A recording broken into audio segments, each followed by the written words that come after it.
कुणी दबाव आणला, कुणी दबाव आणला, कलेक्टर ऑफिस असे मोर्चा काढण्याची ठिकाणं आहेत.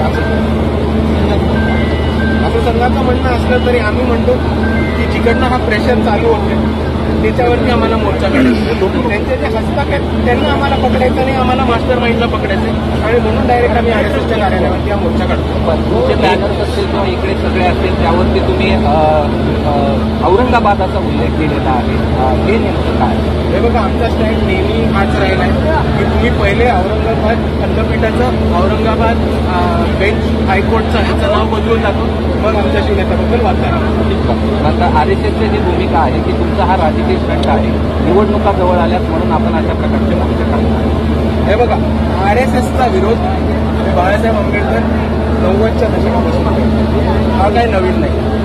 आरएसएसच्या विरुद्ध भूमिका घेणं हे बाळासाहेब आंबेडकरांनी नेहमी केलं. या देशामध्ये आरएसएस 15 ऑगस्टला झेंडावंदन करत नाही, तिरंगा लहरात नाही, हा मुद्दा बाळासाहेबांनी उपस्थित केला होता. आरएसएस संविधानामध्ये रजिस्टर्ड आहे का कोणत्या ऍक्ट खाली रजिस्टर्ड आहे हा खुलासा द्या, ही सुद्धा भूमिका बाळासाहेब आंबेडकरांनी केली होती. आणि 2019 मध्ये जेव्हा एनसीपी आणि काँग्रेसची युतीची चर्चा चालू होती तेव्हा सुद्धा आम्ही काँग्रेस आणि एनसीपीला हीच अट घातली होती की आमची एकच मागणी आहे की आरएसएसला कायद्याच्या संविधानाच्या चौकटीत आणण्यामध्ये आमची साथ द्या.